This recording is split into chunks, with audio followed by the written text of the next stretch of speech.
study presentation.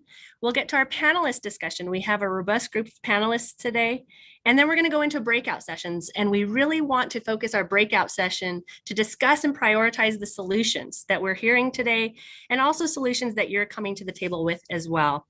Remember, as we do these, we want to be as specific as possible. So solutions presented today in relation to this portion of Kelly's case study should be specific, measurable, and timely. Now, you're going to hear me say that a lot throughout our time today. We really want to get to things that are working, programs, policies, solutions that are working, that we can scale, that we can prioritize, that we can fund more. So I'm going to ask you to be as specific as possible as we work through that and as we get into our breakout sessions. So before I introduce our panelists, I'd really like to welcome Mayor Keller to say a few words, who brought this group together. And we know it's been a heavy couple of days, and we do appreciate you all joining us to have this very important discussion in a very timely fashion. So with that, Mayor Keller. Thanks so much, Alicia, and it's great to see everyone's face on Zoom, at least.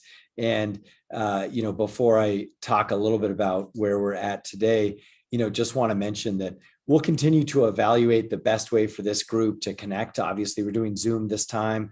Maybe next time it's 4 different locations if you want to be in person, but in smaller groups. We're not sure. But again, we'll let you know in advance, and we'll kind of continue evaluating what's the best way to go forward.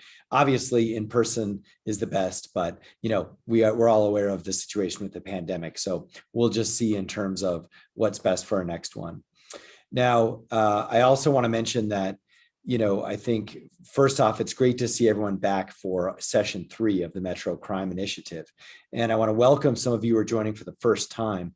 As a reminder, the way this process is trying to produce some tangible outcomes is that some of the participants and the panelists and things like this, they're really different for each session, but the institutions are the same. And that's a really important thing, right? So I want to acknowledge that this is a rare opportunity for leaders to join the courts, policymakers, addiction recovery experts, educators, and law enforcement to try and build a consensus on actionable items to make our community safer and our system stronger.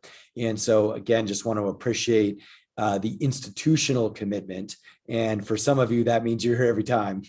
For others of you, it means that you're rotating with other folks in your institution. So we thank you for that. And that methodology, by the way, has also made it relatively smooth for us to switch to Zoom and so forth. So I think that so far has worked well.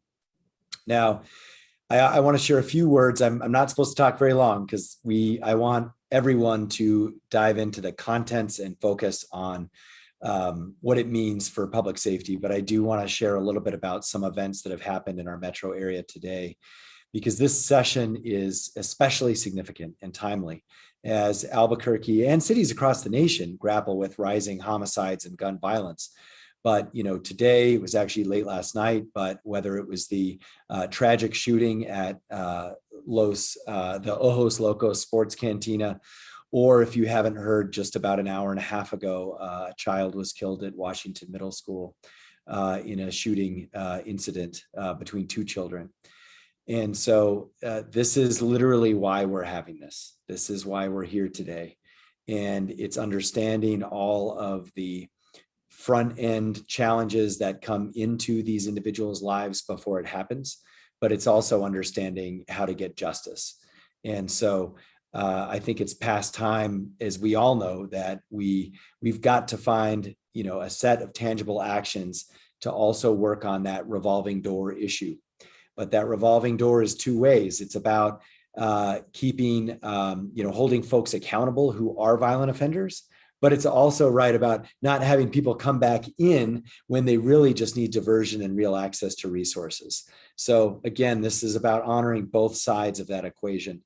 And I don't want to go too much further into the incidents that happened today, but certainly would ask for your thoughts and prayers and condolences with respect to the victims and even the people who are around these incidents. They are PTSD level traumatic situations for everyone who's a part of them. And so it's also a good reminder of why we've got to do everything we're talking about today as urgently as we can. So I know that our courts and diversion programs and recovery systems all need increased investment and capacity. And if anything, we're going to hopefully agree on that. But there also is some corresponding, whether it's the federal infrastructure funding that just passed, or whether it's, who knows where we're going to be at the state with respect to some additional funds. There's also an opportunity to actually maybe close some of these gaps. And so also a good reason for us to be doing this right now. Now, this particular case study that we're going, or this aspect of the case study that we're going into now, really also involves, that closer collaboration between the different players and entities in the system. And we know that for homicide, at least in the metro area this year, there have been, about 70% of the victims and over 45% of those who have been charged. They have criminal records, or the suspects.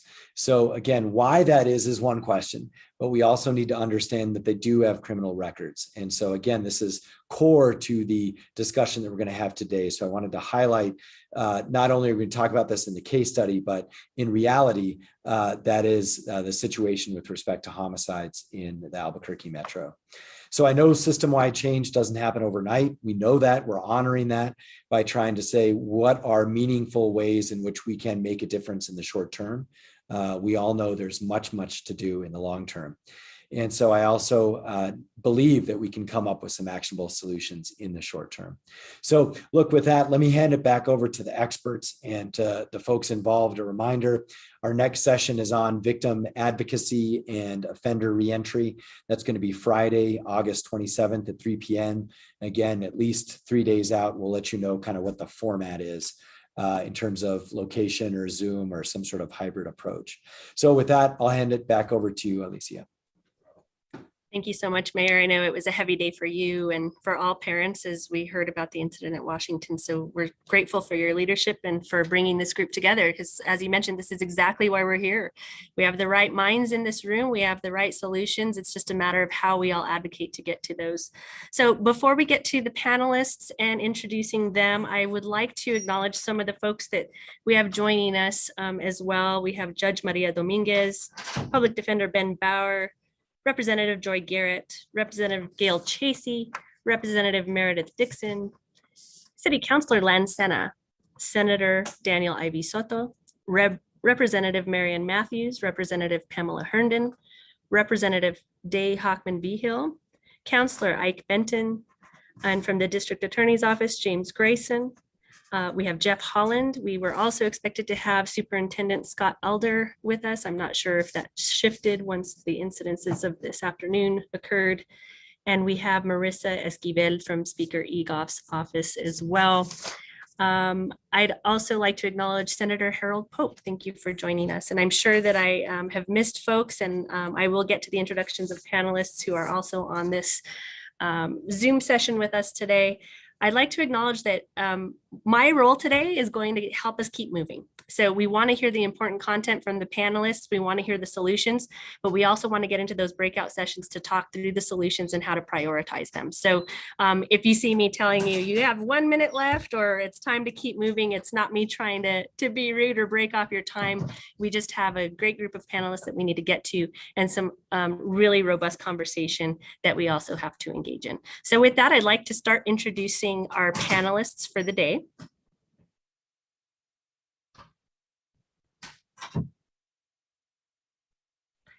So first we'll have Jennifer Weisberg. She's the Executive Director from Serenity Mesa Recovery Center. She has a Bachelor's of Science in Information Technology and a Master's of Business Administration from UNM. And Jennifer has spent the majority of her career as the VP of Information Technology at a credit union before her life changed dramatically in February 2010 when she found out that her 16-year-old son was battling heroin addiction. Jennifer helped her son battle his addiction for almost 2 years until he lost his life to an overdose on August 13th of 2011. Whoa, anniversary today, is that right, Jennifer? Condolences to you too, Jennifer, and thank you for being with us here today. She has made it her mission to help folks, and she's doing that with Serenity Mesa Recovery Center. So thank you so much for joining us. Also with Jennifer, we have John Gilmore. He's from the Serenity Mesa Recovery Center. He's a retired multi-genre entertainment professional who has recently returned to his previous career in residential treatment after embarking on his own recovery journey in 2015. He is firmly committed to sharing his story and efforts to support anyone in recovery that needs inspiration and needs to believe that real change is possible. We're so grateful to have you with us, John. We heard a lot from our previous session that we'd like to have folks with lived experience as well as having the case study in front of us. So we're really grateful that you've joined us today. Next, we have Danette Townsend. Danette is the Executive Director of the ABC Community School Partnership. She joined the ABC Community School Partnership as Executive Director in April of 2018. She's a unique cross-sector, ABC is a unique cross-sector joint powers agreement between Bernalillo County, Albuquerque Public Schools, and the City of Albuquerque. The partnership also includes the Albuquerque Hispano Chamber of Commerce, the United Way of Central New Mexico, the University of New Mexico, Albuquerque Teachers Federation, and New Mexico Department of Workforce Solutions. Danette also served as an ABC board member from 2006 to 2012 and served as a staff member from 2012 to 2015. She is also an owner and operator of a business here in Albuquerque or in New Mexico. So we're grateful to have Danette with us. As I mentioned, we have folks across the spectrum of Kelly's case study story. So, you know, one of the key components was that she dropped out of school. And so we want to hear about a school component to her case study as well. Next, we have Linda Sunstone from First Nations. She served as the CEO of First Nations Community Health Source for the past 13 years. She has a doctorate degree in psychology from Harvard University. She's committed and passionate about working with and underserved community members. So we're grateful to have Linda Sunstone with us. Next up, we have Jennifer Barela from the District Defender Second Judicial Court. She's a proud native New Mexican living in Albuquerque since 1990. She received her education in New Mexico, graduating from Del Norte High School. We won't hold that against you, Jennifer. And the University of New Mexico. She earned her law degree from the University of New Mexico School of Law in 2002. She's dedicated her legal career to criminal defense, representing indigent clients, mostly serving as a public defender in Bernalillo County. Thank you, Jennifer, for being with us today. Next, we have Judge Cindy Leos. Judge Leos is from Albuquerque, New Mexico, and attended Moriarty High School. She received a bachelor's degree in sociology from the University of Colorado in Boulder and earned her Juris Doctorate from Chicago-Kent College of Law in Chicago, Illinois. Her professional experience includes working in private practice as a children's court attorney for Child Protective Services and as a felony attorney and supervisor for the New Mexico Office of the Public Defender. Judge Leos was elected in the general election on November 8th of 2016 to the Second Judicial District Court.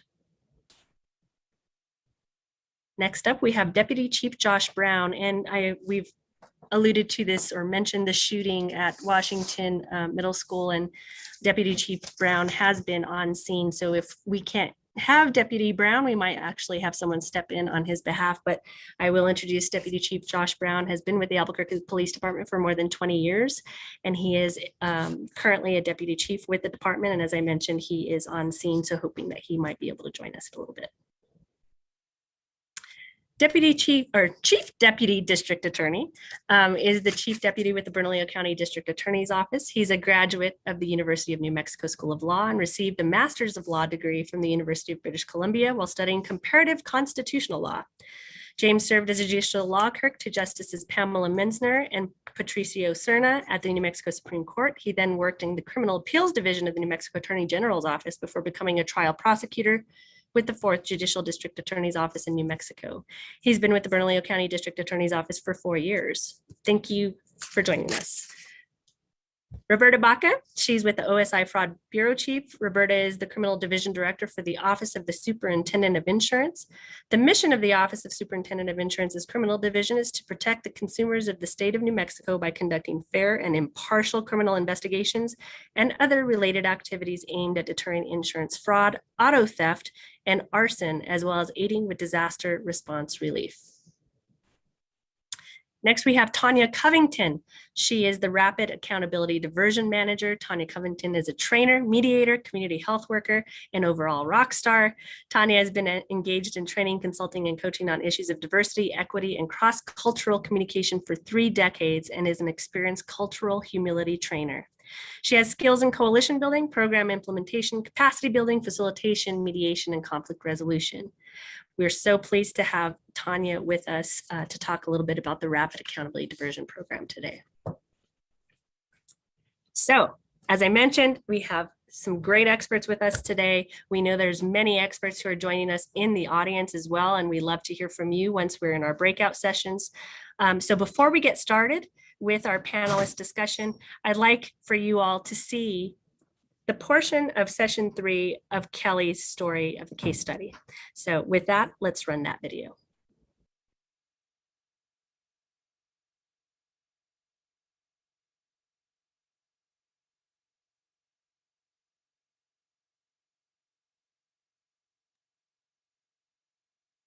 In the third session, Kelly's drug addiction has transformed into a serious meth heroin problem. Kelly has now dropped out of school and was fired from the part-time job. Kelly has become homeless and is experiencing severe depression. In desperation, Kelly breaks into a home to find money or anything which can be sold to support the habit. While in the home, Kelly finds car keys and decides to take the vehicle. Kelly sells the stolen car to individuals who are going to part it out. Kelly is caught and charged with burglary and car theft. The focus of this section will be the criminal justice system prior to trial, including policing issues, diversion programs, pretrial detention, and system capacity issues.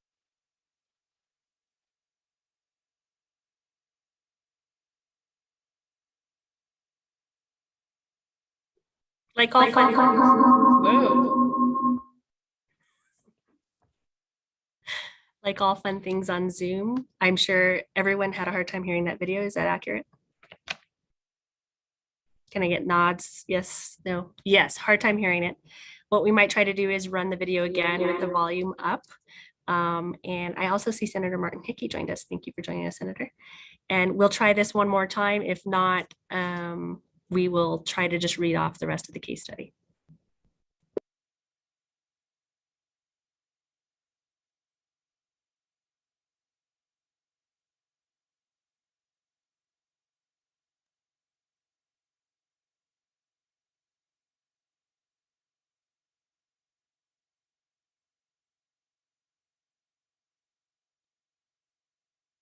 In the third session, Kelly's drug addiction has transformed into a serious meth heroin problem. Kelly has now dropped out of school and was fired from the part-time job. Kelly has become homeless and is experiencing severe depression. In desperation, Kelly breaks into a home to find money or anything which can be sold to support the habit. While in the home, Kelly finds car keys and decides to take the vehicle. Kelly sells the stolen car to individuals who are going to part it out. Kelly is caught and charged with burglary and car theft. The focus of this section will be the criminal justice system prior to trial, including policing issues, diversion programs, pretrial detention, and system capacity issues.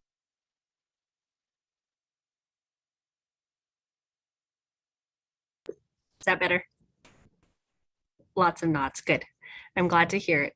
So as we kick off the presentation today, I'd like to welcome Jennifer Weisberg from Serenity Mesa, and then she can hand it off to John Gilmore as well to just talk about Jennifer and Kelly's story. How do you think Serenity Mesa would respond? And also, what do you think is needed to continue to respond to folks like Kelly? Well, I think we get a lot of young people through Serenity Mesa. I can't hear you, Jennifer. Oh, can't hear me?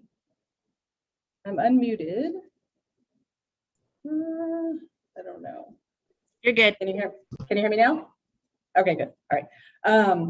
We get a lot of young people at Serenity Mesa. Serenity Mesa is a treatment center located in the South Valley of Albuquerque. We provide services to young people ages 14 to 21. So we get a lot of young people that have Kelly's story, male and female. And in fact, I could think of a young woman we had recently that had stolen, I don't know, like 28 cars or something like that. And she was struggling with an addiction to fentanyl. And it was just a very, it was a very difficult life for her to change. And so when they come to Serenity Mesa, we really work on how, showing them that they can live a different life. And I think that's what's difficult for some of these young people and adults too, is especially if they've been living that life for a long time, is really planting that seed and showing them and giving them the tools that show that they can live a different life. And so part of the way that we do that, and part of what I think is really important, especially with the series that we're talking about today, is accountability. And at Serenity Mesa, we provide a lot of accountability and structure. And I think, drug courts and probation and pretrial services, young adult court, all of those things are really important because they provide a lot of structure and they provide a lot of accountability. And, when you're dealing with somebody that's struggling with an addiction, the addiction is first and foremost what's most important to them in that moment. And that's really all they focus on. And, whether that, if in order to supply the drugs needed to support their habit, if they need to steal from people, steal cars, rob drug dealers, whatever the case may be, that's what they're going to do. And so I think accountability and structure are really important. We work directly with JPOs, with probation officers, with young adult court, with the court systems to wrap around services for people. And I think that's really important. You can't just send somebody to treatment and expect them to be fixed. So treatment is one aspect. Detox is kind of the first step. And so, getting somebody into detox, I think, is really important. Right now, there are no youth detox centers in the state of New Mexico. And so I think that's a critical element that we are missing. There are some adult detox centers. CARES Campus is one of them. There's also some privately held organizations that do detox that bill regular insurance, but it's really difficult if you have somebody on Medicaid to get them into detox. So detox is important. And then, just wrapping that person around with a lot of services so that once they leave treatment, they're still held accountable, whether that's being on probation, whether, if they can be in a program that will expunge their record, or when they, if they complete XYZ, then their felonies will go away. Those are huge deterrents for them to go back to that life. And I think those are really critical pieces. Until we can get a handle on the drug problem, the city of Albuquerque is just going to continue to see crimes like we've been seeing lately. I mean, I heard Chief Medina say a couple of weeks ago that pretty much every arrest that they make right now where there's a murder involved or some kind of robbery or crime spree is directly related to drugs. And I think, if we can surround these people with a full continuum of care that starts with detox in a very, in a good place where they feel comfortable, because a lot of people getting to detox is the hardest part. So that's like the first step, but it's also the hardest step, especially with drugs like fentanyl, where it's going to be painful, it's going to be horrible, excruciating, and we have to help them get to that process. And then once they finish detox, transitioning them to a longer term place. Medicaid right now, it's difficult to get reimbursement for Medicaid for residential treatment centers. And when we do get reimbursed, it's very short amounts of time. So it's like we have to, we don't bill Medicaid at Serenity Mesa for residential treatment. But I know other residential treatment centers, they have a difficult time getting on Medicaid, first of all, and then it's like this continuous process to keep Medicaid reimbursing the services. And so I think, having those pieces in place, I think will really help this problem. So you mentioned a lot of the pieces needed. Now, if you had to put a measurable goal to those pieces, Jennifer, what would you recommend? Is it doubling funding to Serenity Mesa? Is it always to you all and others doing that work? I really want to just try to get as specific as possible. If I were to ask for, if I were to, like I said, there's no youth detox in New Mexico. So funding for youth detox is critical. It's not reimbursable by Medicaid. So, funding from the city, I think would be great. Funding from the state would be great, so that we can provide detox services for youth, because we don't have the funding right now to be able to support medical staff and the 24/7 medical care that would be needed to do a safe detox, especially from drugs like fentanyl and meth. So that would be one ask for sure, is just funding for youth detox. And then I think another thing that is very tangible that I know the city doesn't really have control over, but could advocate for, is increasing the Medicaid reimbursement rate for residential treatment centers, because it's a lot lower than private insurance. And so a lot of residential treatment centers will reserve a lot of beds for private insurance because they get almost double what Medicaid will reimburse for. Thank you for that, Jennifer. And before we move on to John, I want to acknowledge that we also have Representative Natalie Figueroa with us. So thank you for joining us. I also see Chief of Staff Rena Scapansi with us. Thank you for joining us. Thanks, Rena. So John, you've been hearing, you heard what Jennifer talked about and what Serenity Mesa needs and what the city needs and the state needs. We heard Kelly's story. Can you tell us what in Kelly's story resonated and also what you think some of the critical needs are for people who are struggling with addiction? Yeah, absolutely. Good afternoon. My name is John, and I'm an addict in recovery, and I'm also privileged to be a member of the Serenity Mesa Youth Recovery Center team as the intake coordinator. And when I think of Kelly's story, basically, I feel like there's a part missing in there, the part where Kelly may have possibly tried to go and get help. And that's what I have to focus on as an addict who's been in recovery environments. What happens in that moment that could have prevented Kelly from becoming a criminal if they would have received the help that they needed? So from my firsthand experience in rehab and recovery environments, and specifically in New Mexico, there's an absence of culturally competent, trauma-informed care for people of color, specifically African Americans. Quite frankly, I've never personally been affected by so much overt racism and discrimination until I entered recovery environments. That is a strong statement coming from a 47-year-old African-American male who was raised in primarily upper middle class, Jewish and Italian non-diverse neighborhoods where we were somewhat tolerated, definitely not celebrated, and certainly resented just for being there. Making the decision to address one's addiction is courageous and can be very daunting. Arriving at a recovery center and immediately recognizing the blatant disparity in engagement has been highly discouraging. I could never reconcile in my mind subjecting anyone to that type of treatment on an institutional level when what they need is healing. How does one heal when they are being disregarded in such a nefarious and egregious way? What we need and what is missing is to meet each individual where they are from a cultural perspective. The empathy, compassion, and support I've seen offered to other recovery addicts has not been readily available to myself, other people of color, and members of the LGBTQIA+ communities. This is just a fact, as I have experienced being completely ignored and focused upon concurrently. We may come from various backgrounds, but the goal of recovery should be exactly just that, to recover. And the idea that an addict of European descent holds more value than someone like myself is ridiculous and simply not true. Yet I have experienced it time and time again. In my last rehab experience, I prayed to my higher power and set a goal for myself. That goal is to not make a difference, but to be the difference. The person I needed during childhood and throughout my recovery journey, I asked my higher power to allow me to become. Drug addiction and recovery is serious business, and we must offer to every single individual that wants to change their lives the opportunity to embrace that change without regard to race, national origin, sexual orientation, or any other categorizations that to me are irrelevant to the more important issue at hand, which is doing our part to save lives. These are tough conversations that we need to have that for some may be uncomfortable. However, there's no way to progress and affect change without this level of brutal honesty. We may call it inherent biases, which is just a 2021 version of partially admitting to being racist, homophobic, transphobic, classic, and etc. And while we are being biased, someone is out there dying because we're not offering them the support they need based on who or what they are. John, thank you. That's powerful. Thank you for speaking truth. I appreciate you lifting all of this up. You're absolutely right. Cultural competency has to be a component to all of this. Everyone's experience is completely different, and your voice is so necessary at this table. And so we're very grateful for you to share your story with us and with the right folks. Like I said, you know, the right people are listening, and I feel like we just have to keep lifting this up as much as we can. So we appreciate you taking your time today.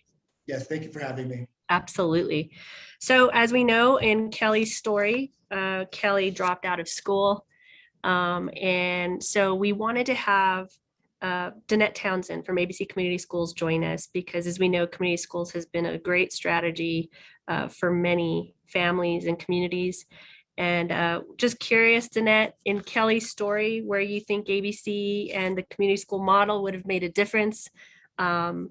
And if you have any thoughts around diversion as it relates to that. So thank you very much, and thank you for including us in this conversation. What I would like to think is that in the community school strategy, it would have entered into elementary school. The community school strategy is a K through 12 and beyond strategy. And what it really does is changes our schools from siloed programs and services In Albuquerque, we are lucky as compared to some of the other cities in the state, where we have a large school district, which brings a lot of things, but it also brings a lot of capacity for the school district to provide programs and services and interventions internally. In a community school, that reaches deeper and it's broader. What that looks like in any community school is going to be 4 pillars. One, the foundation is collaborative leadership, which means the community, the students, the teachers, the administration, the leaders in those communities have an equal voice at the table in looking at issues that are rising up, that are getting in the way of our children being successful and our families being successful in the way they want to be successful. So each school has a collaborative, a community school council that looks at this information. In addition to that piece of the work, we also have program pillars. One is integrated student supports, basic needs, health, behavioral health, dental, clothing, housing, all of those things that help families really become stable so that they are able to really see themselves in the future and achieve the goals they want to achieve.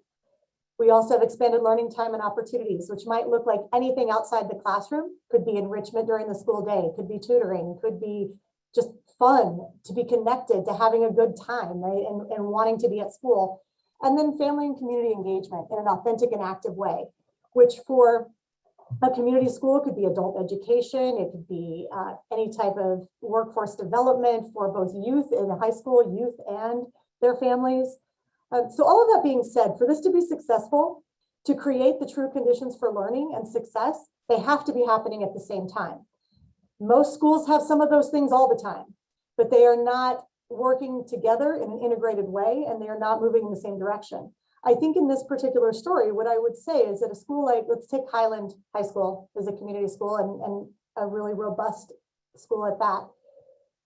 Kelly may have had additional positive adult role models that they were connected to, that may have seen some signs and said, hey, why don't we check out the school-based health center, or check out the school nurse, who then would have gone to the school-based health center, where the school-based health center would have done a just health survey that really looks at not just the presenting condition or reason for being there, but they would have looked at all of the whole child and what they were doing with their life, which probably would have indicated something would have come up in that process. And the school-based health center would have then worked with the community school coordinator and the additional partners on the campus, and there's partners that might have been in the community, to connect Kelly to things that Kelly wanted to be connected to. And when we see this happen, so at Highland, they have a student hub that's run by the Boys and Girls Club, that is run by someone who looks like the people in the community, who has taught in that school prior, who has coached in that school prior, and that can connect them to tutoring, to workforce development opportunities, to college and career exploration opportunities. They also work closely with the activities director. So if there are things that are missing in the school, let's create a different club. Hopefully Kelly could have seen themselves in that space.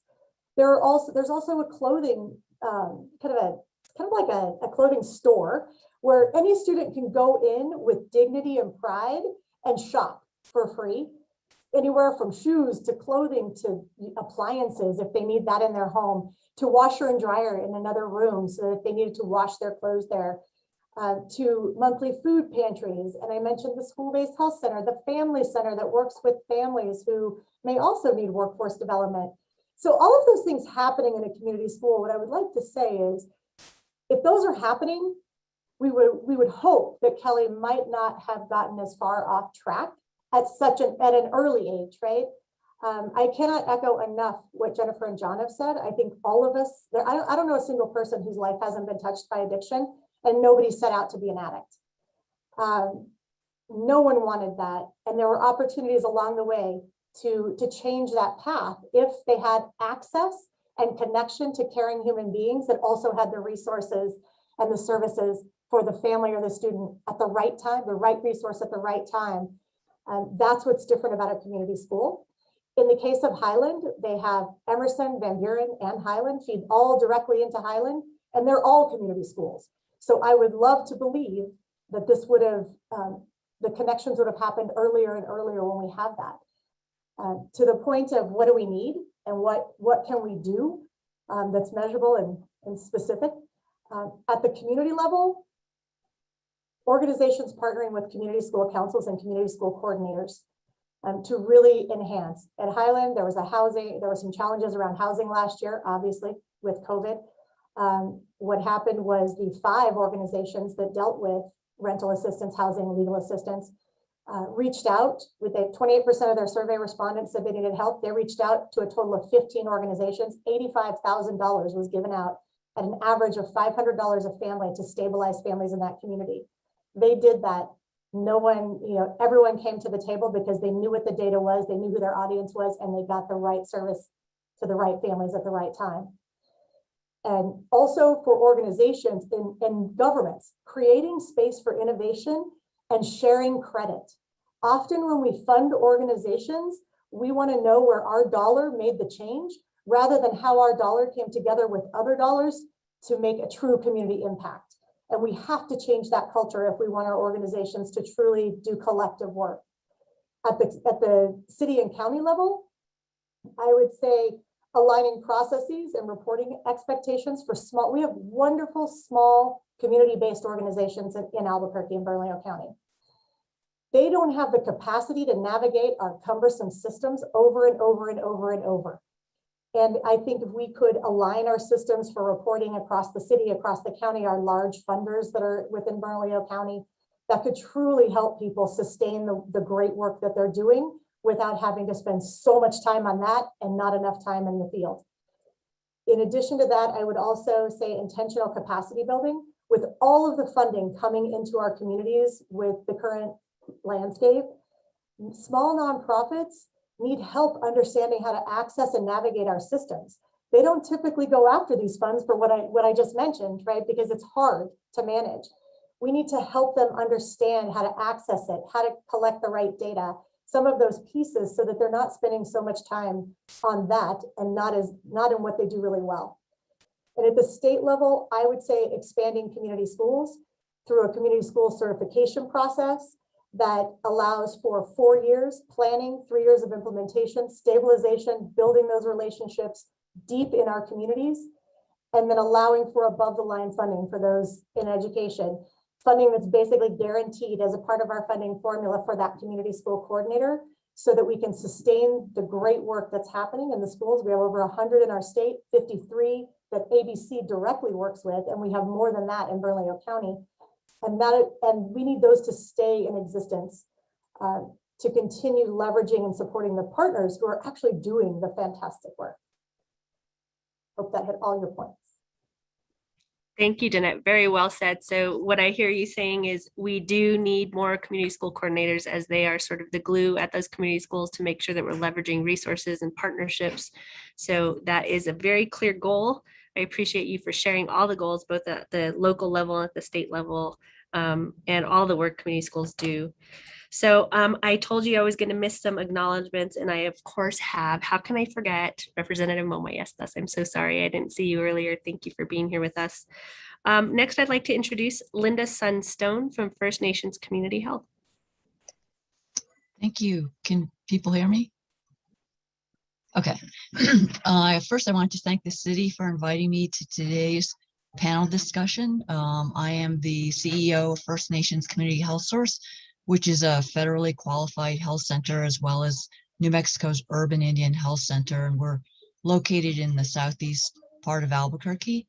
And for those of you that are not familiar with First Nations, our mission is to provide a comprehensive and culturally appropriate health delivery system that addresses the physical, social, emotional, and spiritual needs of the city's urban Indians, as well as other underserved populations in Albuquerque and the surrounding areas.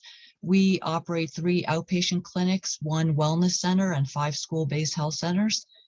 We also offer comprehensive behavioral health services that include outpatient services as well as intensive outpatient services. And we do have contracts with Metro and District Court to provide behavioral health and cultural wellness traditional healing services to court participants.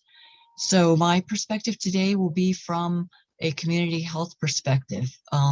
So with regards to the fact pattern that was provided, there are many aspects about this case that specifically the substance abuse challenges, as well as homelessness, unemployment, and severe depression, are highly relevant to our existing patient population.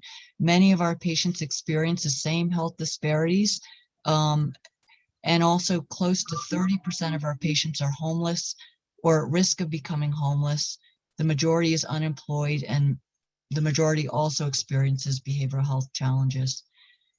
Our health delivery system is one that provides holistic care that not only addresses the medical, dental, and behavioral health needs, but also we also provide traditional healing, cultural wellness, alternative forms of healing, and an array of support services that include housing assistance and placement, job development, Medicaid and SNAP enrollment, SSI application assistance, case management and patient navigation services, and other support services.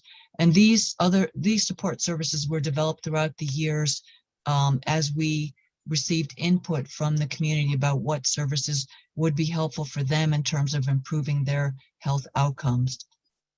Also, as New Mexico's Urban Indian Health Program, our traditional wellness program provides culturally specific services, including sweat lodge ceremonies. We have traditional healers on staff. We also provide cultural mentorship and healing to wellness groups to the city's urban Indian community members. And for many of our patients that are experiencing homelessness, we use a wraparound system of care that includes multiple services in addition to primary care and behavioral health services to help them with their many needs. And what we really try to do for a lot of our community members is serve as a one-stop shop where our community members can receive multiple services in one location on the same day. So in terms of actionable items for consideration, one of them is contracting with available and accessible substance abuse prevention and treatment programs that provide early intervention and treatment services. Also contracting with specialized treatment programs such as residential, IOP, and outpatient programs to create the continuum of care for the court's participants that address not only their risk and needs levels, but also their needs for support to help them maintain and sustain their recovery needs.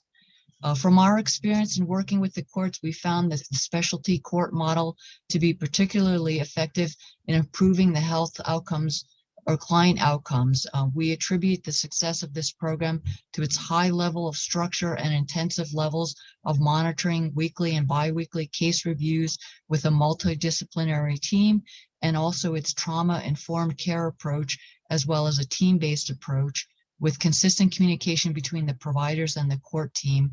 And its focus also on emphasizing access to community resources through referrals for integrated holistic care. So having court programs with similar services is worthy of consideration. And then finally, considering supporting innovative forms of care and support such as the use of certified peer support recovery workers to serve as role models and sources of peer support to the court participants who are experiencing behavioral health and substance abuse challenge is also worthy of consideration. So I think in terms of our to-do action, I would say that funding of community programs from different sectors, including behavioral health, schools, treatment programs, to ensure that a continuum of care exists at a community level. Thank you. Linda, so well said. Oh my goodness. And my alarm is going off. Good timing on my part. So thank you so much for all that you shared. So timely, so important. Yeah, and actionable goals. Do you have any other actionable goals that you would like to highlight outside of the ones that you shared?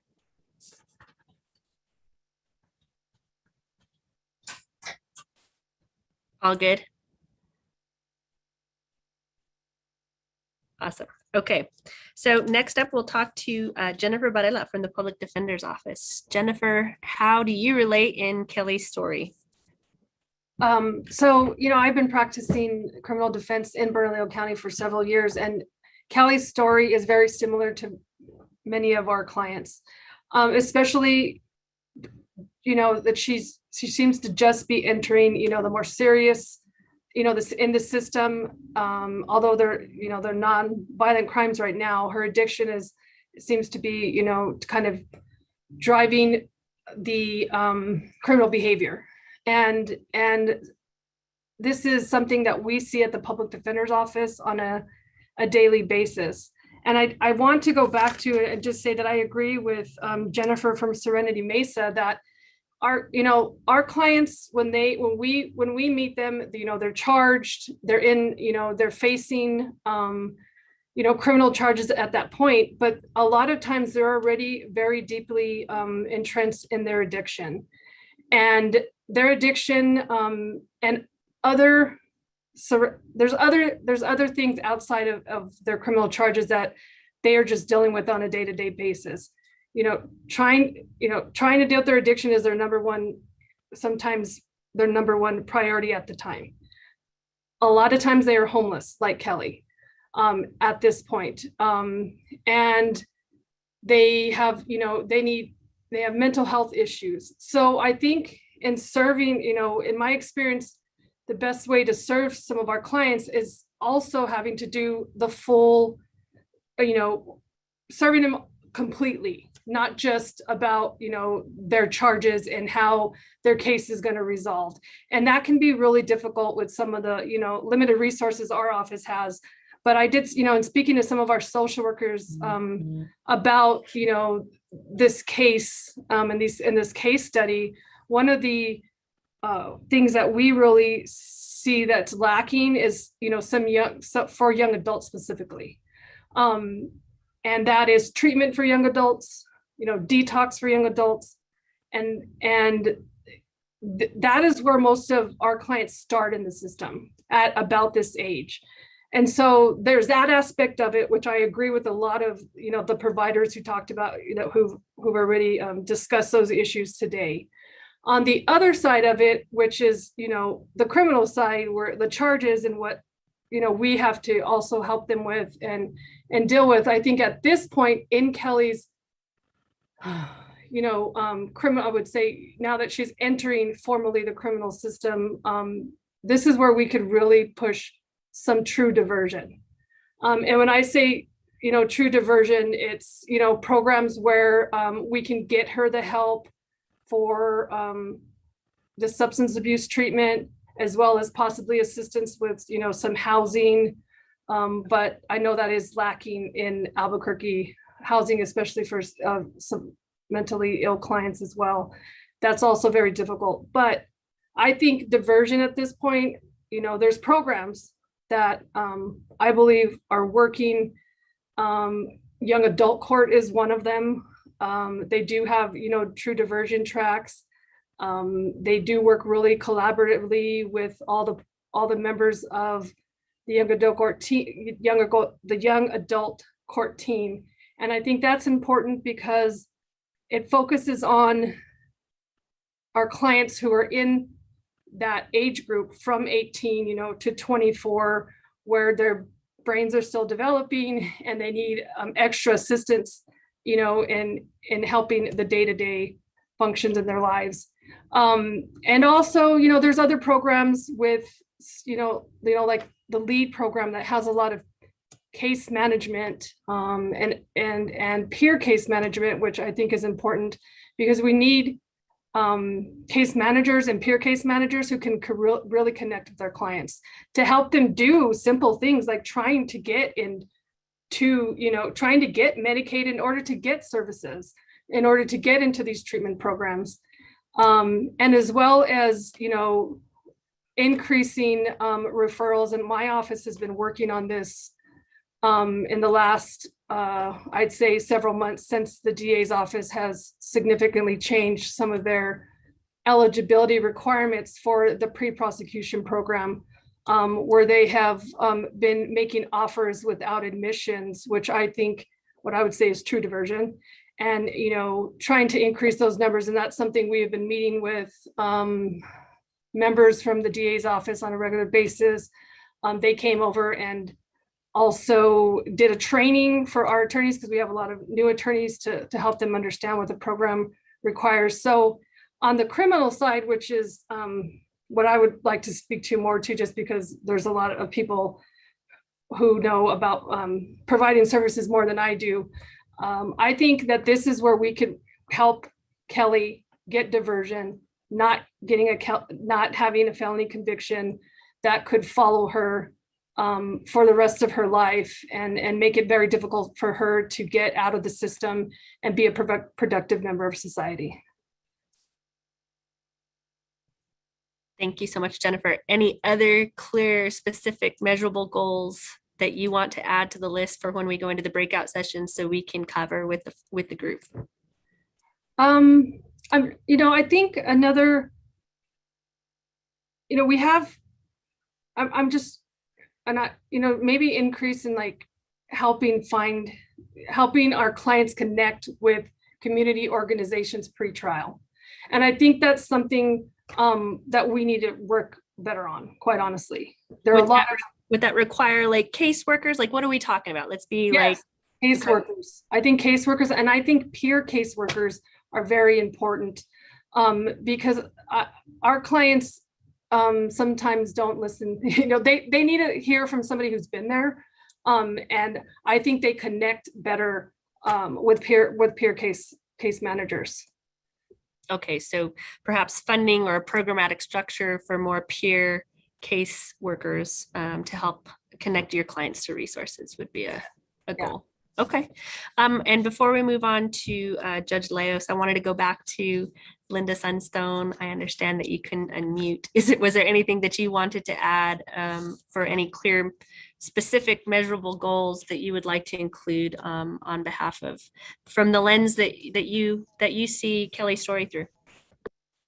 No, I just the recommendation is just ensuring that we have funding for community programs, including educational programs, as we heard from our previous speakers, and treatment programs, as well as other community-based organizations that are serving, the target population. I think that that's really critical to make sure that there's access to services and early intervention and treatment.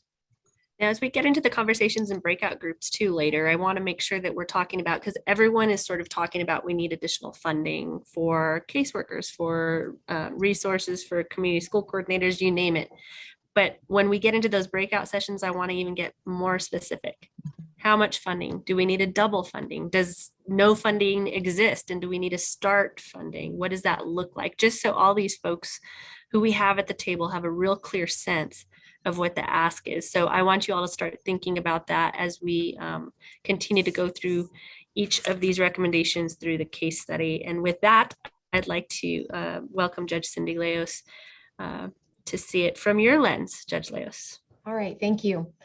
Well, I mean, I'm just so impressed to be part of this really incredible panel, and everything that everyone has said just really resonates with me. And it's so clear to me that we're all coming from the same perspective, but different disciplines. And I think that's a really excellent place to start. And so thank you for having me here and listening to my perspective on it. So I preside over young adult court here in the 2nd Judicial District Court. We started this program in the spring of 2017, and we had our first inductees in September of 2017.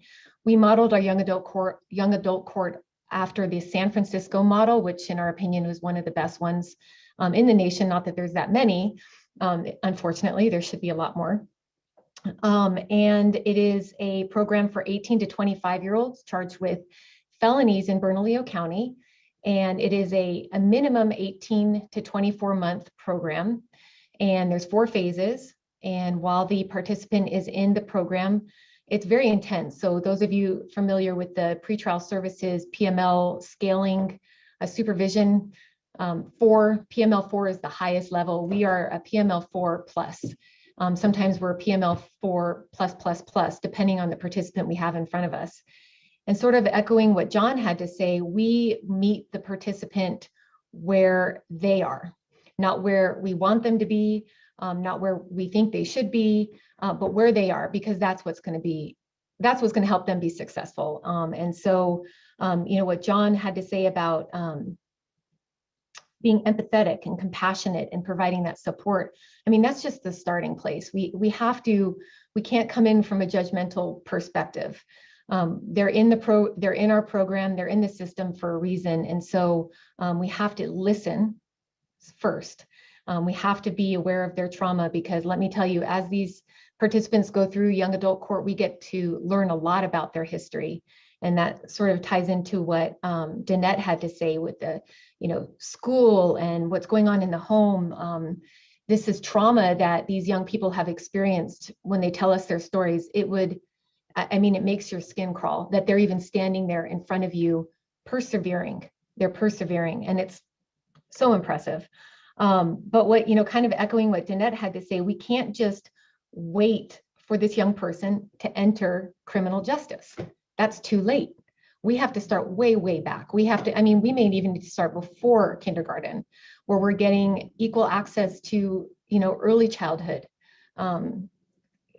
assistance, and so that everybody's starting from the best we can, an even playing field. And we're certainly not doing that, in my opinion.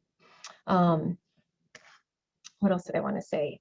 Okay, so our young adult court is team-based, and it is collaborative. We have, as the team, a lot of the people on our young adult court team were with us when we formulated the program back in 2017. And that includes a district attorney's office, the public defender. We have a treatment provider, Perfectly Imperfect, and law enforcement. And we have, sort of our community outreach with all the programs that are here today, and many others, and we certainly couldn't do it without that community outreach that I believe it was, who was talking? I think it was Linda that was talking about that.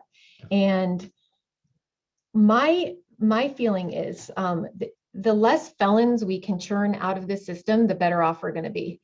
And as Jennifer talked about, once someone becomes a felon, it's kind of like, to say a door has closed is an understatement. It is a life-changing thing that you will never be able to shake. You will not get the same jobs. You won't get the same housing. And it's not just a stigma, it's just a loss of opportunity. So if we could avoid the felony conviction, that's actually going to promote community safety. And I think that's contrary to what our community at large thinks. Our community at large thinks if you throw them in jail or you throw them in prison, they're going to come out better. That's not the reality of the situation, unfortunately. So I wanted to mention, we do have a peer support program through Young Adult Court.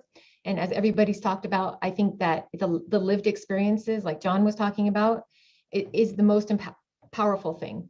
And so as our participants make it through the third phase, approaching the fourth, I'm always talking to them about becoming a peer mentor.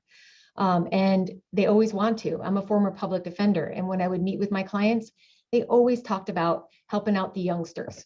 And that is a common thing. They want to help out. They want to use their life lessons to help someone else not make the same mistake. So why don't we use that more? So I would love to grow for like practical things that I'd like to do and ask for. Peer mentorship, that's up there at the top of my list. Get them trained, get them paid. I mean, if that could be their job, then that would be fantastic. The second thing that I'd ask for is along the lines of collaboration. Obviously, we're all here with a collaborative standpoint, but that unfortunately is not always the case. Things are going to go wrong. Things are going to go wrong with people in young adult court. Things are going to go wrong with people in lead. And the second we start pointing fingers and blaming people for the things that go wrong, all the hard work, in my opinion, falls apart. So instead of the blame game, when things, not if they go wrong, but when they do, if we can come together like this, collaborate and talk about, hey, let's look at what happened here. What else could we have done to avoid this? Then at the end of it, we're not just going to have lambasted somebody, we're going to have problem solved. Lastly, I would love to get some more referrals to young adult court. Primary referrals are coming within the judicial system, either myself or other judges. If we could get more referrals from the DA's office and the public defender's office and police department, anybody, any Serenity Mesa, I mean, send them our way. I'm happy to share my email address with you so we can get these people screened. Right now we have 28 in our program. We're talking about growing it to twice as big if possible. And so I want more warm bodies in my program. And that's it. Thank you. Now, Judge, you mentioned something very important that, Jennifer also mentioned, which is expansion of young adult court. And you said you want to sort of double it. And you want more referrals from the DA and the public defender. So that means more people, more resources. So what does that look like to expand young adult court twofold? Well, I think we could do it now. I mean, the question about, funding and things like that, I can't answer that. I can tell you that pretrial services, we have 2 officers that do all this work, and they are very busy. So if we had to double their load, that may cause some problems. So that may be a question for them. But the one thing I would be concerned about really with doubling it is, just making sure we don't lose some of the personal touch we currently have. I get to know the participants, all of them, and I want to keep it that way. And I think it's important to have that connection with them, because then they are accountable to me and not just the team. And so I want to make sure that we don't lose that. And we've thought long and hard about it. And I think that with 60 participants, we can keep this high level of structure and accountability to the extent that we want it. Thank you so much. Jennifer, you got any idea about how much, a dollar amount we would need to do something like that? Oh, gosh. I could definitely think on it. And all right, think about it as we go out into breakout, like I said, and Okay. let's try to get specific about it. And then also be thinking through who runs that youth detox center that you would like, and what does that take? Who runs it? How much money is necessary? All of those key components to launching something like that. So I mentioned earlier that we were going to have Deputy Chief Josh Brown join us from the Albuquerque Police Department. Unfortunately, he's still out at the scene. So we're lucky to have Commander Luke Langwit, who's going to fill in for him to discuss Kelly's story from the law enforcement angle. I think that it's important that we also hear that angle as well. And so Commander Langwit, we appreciate you stepping in, and you're with a great group of folks. So take it away. Good afternoon, and thank you. And hopefully I can fill Deputy Chief Brown's shoes. I think of Kelly's story, and from the law enforcement perspective, if our mindset is, okay, we saw that she committed a felony crime of burglary and auto theft. We write it up, we do the paperwork, we put her in jail and incarceration, and we just move on, and that's it. It's not going to do us and the community and all of us on this call. We're just going to be dealing with more and more and more Kellys, and it's never going to stop. So that's where I think that as law enforcement, we need to be able to identify the root causes of the issues and problems. And what I mean by that is there's a very good chance that law enforcement is pretty much going to be the first ones to have contact and identify these issues outside of her family and maybe teachers. And I agree with Jennifer from the Public Defender's Office that right now in this particular scenario, at this point in time, this could be a good time for diversion. But then I look back to the beginning of this scenario where it stated that she has an extensive history for petty crime and misusing and abusing illegal drugs and alcohol. And it's like there's so many great organizations on this call, that there's providers that can offer resources and that can offer that help. Well, if they're never notified, by them, then how are they supposed to know who the Kellys are that are out there? And being in law enforcement, if we're going to be one of the first ones to contact Kelly and recognize that, okay, there's underlying root causes for causing her to do what she's doing. As law enforcement, we need to be able to, and I think we're in a little bit of a situation versus her family, where her family may have been recognizing this, but they don't know who to turn to. They don't know what resources there are that are out there to help them.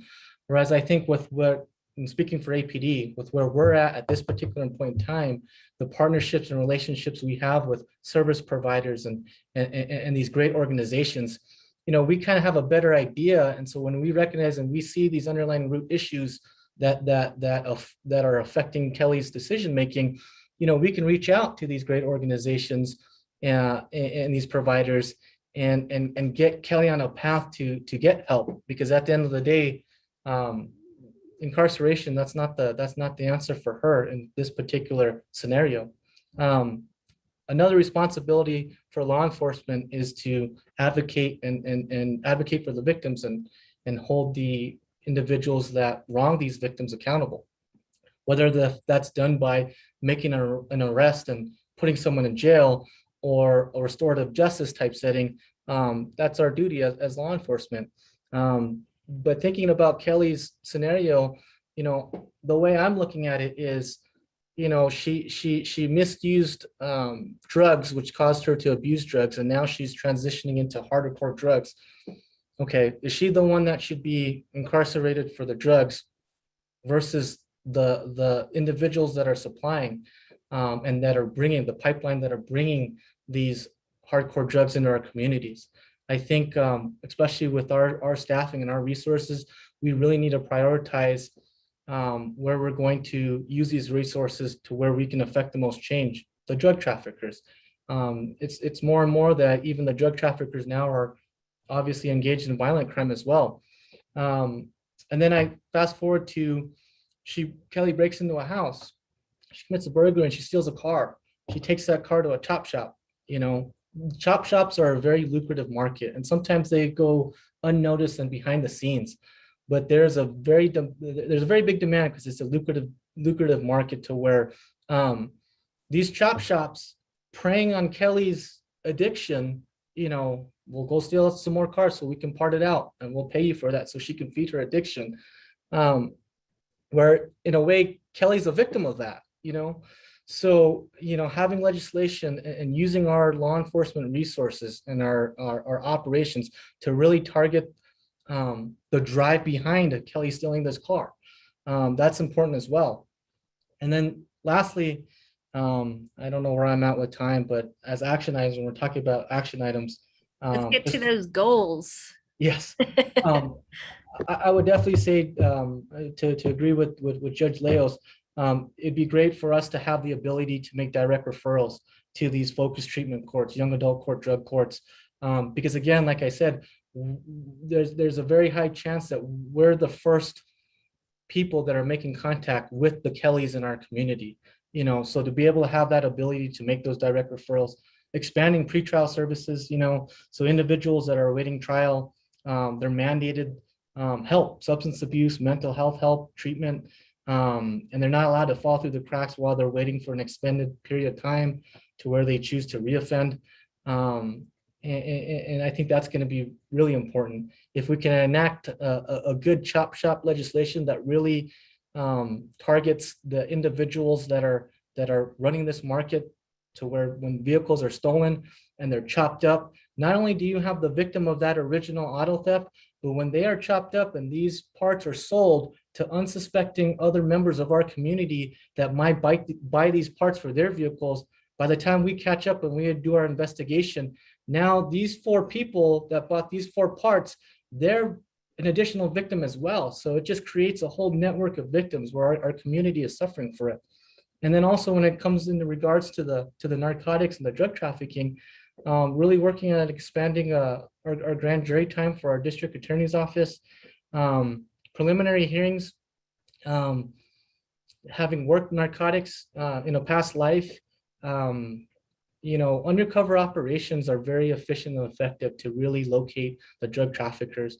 And when an undercover has to, appear at these preliminary hearings, it does compromise their safety versus a grand jury. And also just thinking about the court's capacity, when you have to assign judges to conduct these preliminary hearings, I'm sure that takes away time from them conducting actual, trials on other, violent crime offenders and stuff like that. So if we could use the grand jury system for, narcotics cases, I definitely think that would be a benefit for us. Thank you, Commander Langwit. Appreciate you stepping in this afternoon and sharing your perspective as well. And I want to keep us moving. As I mentioned, we really want to get into those breakout sessions. So next up, we have Deputy District Attorney James Grayson. Thank you so much, James. Take it away. Thank you. I appreciate you letting the DA's office participate today. And I want to say hello to everyone and thank Judge Leos for pointing out that we all come from the same perspective, but have different disciplines. I think that's very true. The DA's office perspective, of course, is a prosecutorial one, but that doesn't mean we want to put everyone behind bars. What it means is we want to seek a just outcome in every case.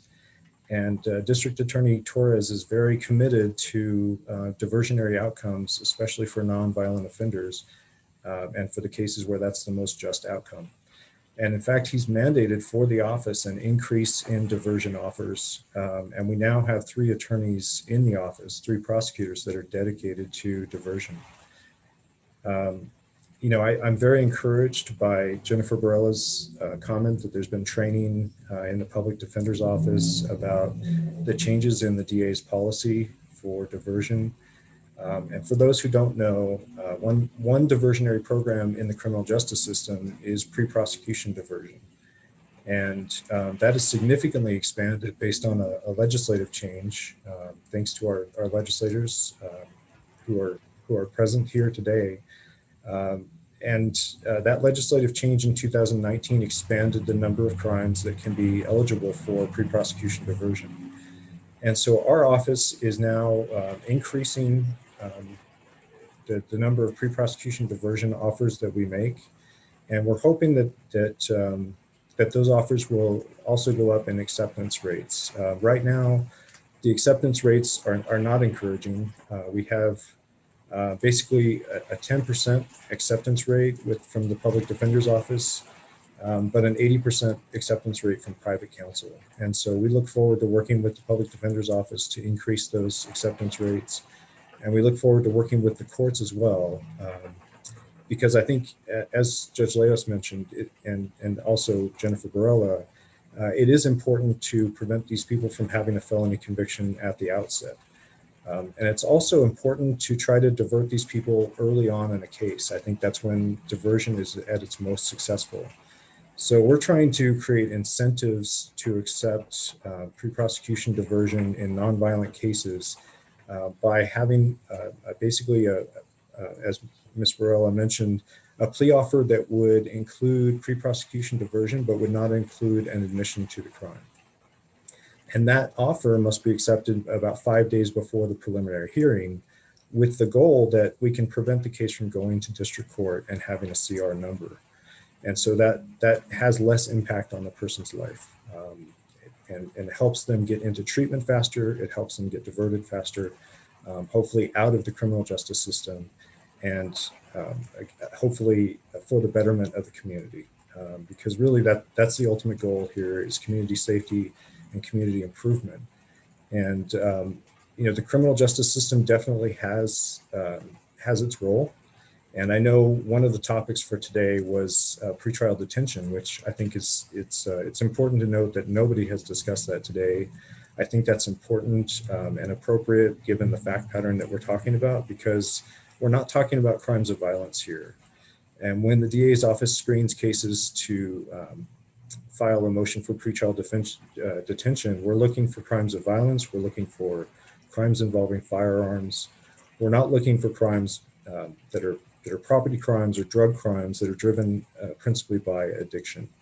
And so I think it is important to try to move those pre-prosecution diversion acceptance rates up. As I mentioned, we're expanding the diversion program in the DA's office considerably, and we hope to continue to expand it. And we hope to get Judge Leos more referrals in the near future. Thank you so much, Deputy District Attorney. Appreciate you being with us and sharing that. And you're right, pretrial detention hadn't been brought out. I'm glad that you did. Any other specifics that you want to add to that piece? No, I would just respond to Commander Langwitz's request for more grand jury time. And certainly the DA's office would support that. One of the main reasons we would support that is actually the amount of officer time that is unfortunately eaten up in trailing dockets at preliminary hearings. And we want our police officers on the street protecting people and helping people. Thank you. Appreciate that. So like I said, keep us moving. I'd like to hear from Roberta Baca from the Office of Superintendent of Insurance. Roberta, you heard part of Kelly's story was Kelly stole a car. Property crime is a big deal. How do you see it from the OSI's perspective? Well, so really, from the OSI's perspective, by the time that this happens, I think when Kelly has, like Commander Langwit said, by the time she's in our realm, different things have already occurred, and unfortunately, we're already in crisis, right? Whether it's her first time or your 8th time having contact with us, it's already difficult. I'd just like to tell you that just listening to everybody and their perspective, I do want people to know that people in law enforcement and people in our situations actually do know that there's a little bit of Kelly, like in all of us. When I reflect upon my childhood, this very well could have been me. The 7th grade for me was a turning point. I was ditching school and experimenting with drugs and hanging out with known gang members and stealing my parents' car. And I was blessed enough to have family members and mentors along the way who ended up believing in a kid who grew up in government housing on welfare with an undiagnosed learning disability to becoming the first lawyer in my family, but I'm certainly not the last, right? So I think that one of the things that I would offer, not necessarily from the OSI perspective, but I would like to see more funding from our legislators and our policymakers for big brothers, big sisters, like mentorship programs where kids who, may not have brushes with the law yet, but may be thinking about it and who need somebody to believe in them would have a place to turn to. And I would also, another actionable item that I was thinking about was using some of the lottery scholarship money from the legislature to actually pay people to go and become mental health service providers, because we can get a bunch of money, but we don't actually have bodies or people to help facilitate some of these programs and some of the things that we need. That being said, from the perspective of victims of crime and people in our community, while these aren't violent crimes, I can tell you that people feel very violated when people break into your home and into your cars and rifle through your personal things and may steal things that you may never be able to replace, right? Heirlooms from families and things of that nature. And so the other actionable items that we would be asking the legislature for is a chop shop bill that would help clarify when people do, like in this scenario, Kelly steals a car and is going to sell it. It's actually very lucrative for people to sell car parts. We have an uptick in the catalytic converters. If anyone has had their catalytic converter stolen in a car, a lot of times insurance companies don't cover that. They're about $5,000 for a truck. So there's some tools in the toolbox for us to be able to do our jobs. And like Commander Langwit said, we don't want to put people in jail, and it pains me actually to come and keep asking for things maybe that seem like more punishment, but also as a victim of crime, I can tell you that you don't feel safe in your house when somebody's been in there that you didn't allow to come in. And so I think we have to have another perspective for people. While I do have empathy and compassion for people who are suffering from mental health addictions and drug addictions, and can certainly sympathize from, where people may or may not come from. We're talking about generational traumas and things of that nature that we need to heal. We also have to keep moving in our parts of the system. And so in that vein, we would also be asking for a burglary tool fix, and some other legislation that would be related to auto theft. You mentioned the Chop Shop bill, Roberta. Where did that stand last session? Just so we know, and folks on Zoom are aware.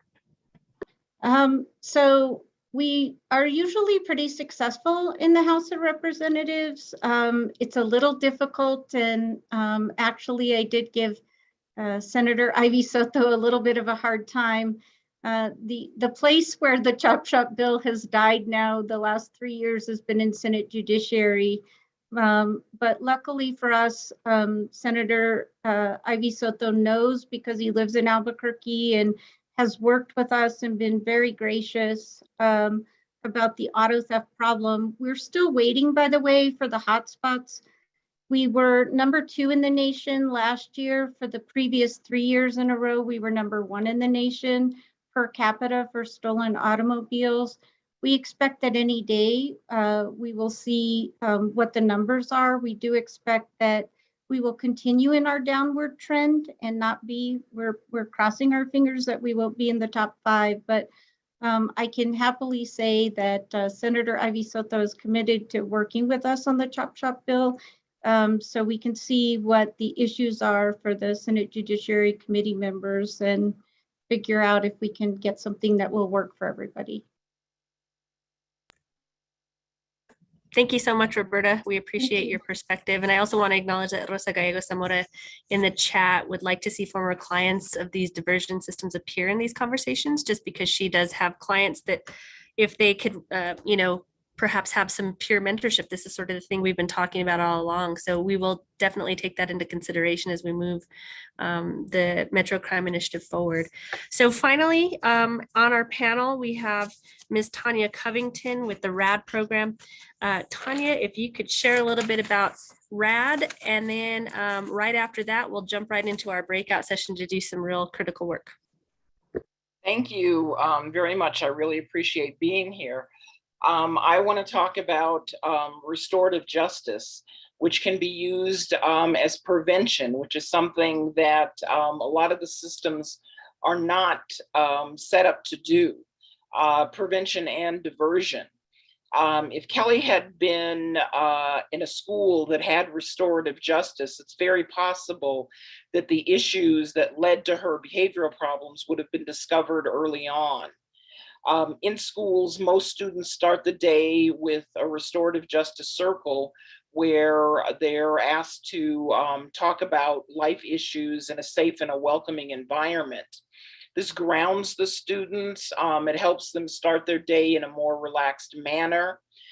And we know that getting suspended or expelled even once greatly increases the chances of a child dropping out of school. Restorative justice generally cuts down on expulsion and suspension, and in a lot of school systems has been used to do away with it totally. Also, if Kelly had attended a restorative justice diversion program after her first misdemeanor, then she would have benefited from nonviolent skill building and been offered probably the services that she needs. Usually successful completion of a diversion program and no further incidents would result in Kelly's record being sealed at the age of 18. So she would not have a record. She would not be on the school to prison pipeline. And that's one of the things that we want people to really start thinking about is how can we do prevention?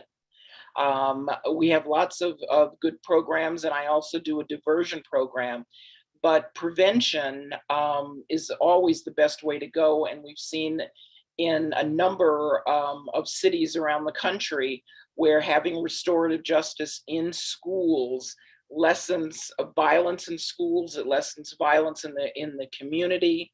Places like Oakland, California, pre-COVID, using restorative justice methods, they were able to reduce their overall crime by 50%.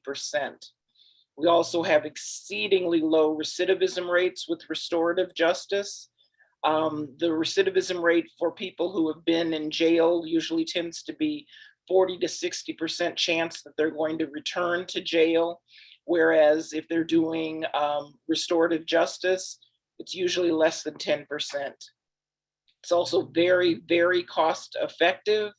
In Bernalillo County, we know that it costs $323 a day to keep a young person in jail, where it costs $30 a day to get them the treatment that they need.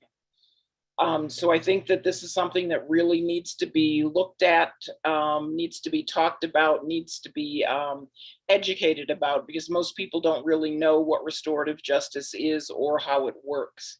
And I'm on a one-woman tour to try and change that. So one of the major asks that I would have is strengthened commitment from community partners. We love the idea of community schools. They're absolutely wonderful, but really commitment from schools and educators to support restorative justice and to have it in the entire school system. Thank you, Tanya. And you are a powerful one-woman show, but it looks like a lot of people have your back, including us. It looks like Nisi Taylor in the chat has your back.